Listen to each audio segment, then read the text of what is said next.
नारायण प्रियमनङ्गमदापहारं वाराणसी पुरपति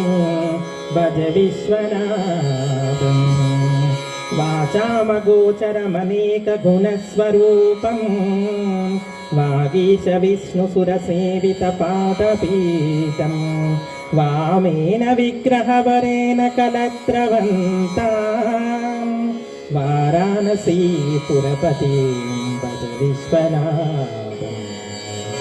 भूतादिपं भुजङ्गभूषणभूषिताङ्गं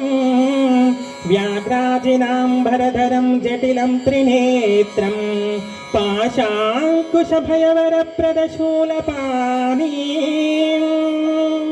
वाराणसी पुरपति भज विश्वनाथम् शीतांशुशोभितकिरीटविराजमानं पालेक्षनानलविशोचितपञ्चभानां नागादिपाराचितभासुरकर्णपूरं वाराणसी पुरपति भज विश्वनाथम् पञ्चाननं दुरितमत्तमतङ्गजानां नागान्तकं धनुजपुङ्गवन्नभानां दावानलं मरणशोकजराभिराणां वाराणसी पुरपति भज विश्वनाथम् तेजोमयं सगुणनिर्गुणमद्वितीयम् आनन्दकन्दमपराजितमप्रमेयं नागात्मकं सकलनिष्कलमात्मरूपं वाराणसी पुरपति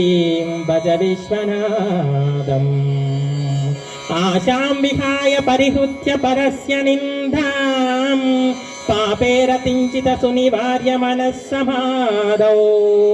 आदाय हृत्कमलमज्जगतं परेशं वाराणसी पुरपति भज विश्वनाथम् रागादिदोषरहितं स्वचानुरागं वैराग्यशान्तिनिलयं गिरिजासहायं माधुर्यधैर्यसुभगं धरलाभिरामं वाराणसी पुरपति भज विश्वनाथम् वाराणसी पुरपतेः सवस्य व्याख्यातमष्टकमिदं पठते मनुष्य विद्यां श्रियं विपुलसौख्यमनन्तकीर्तम्।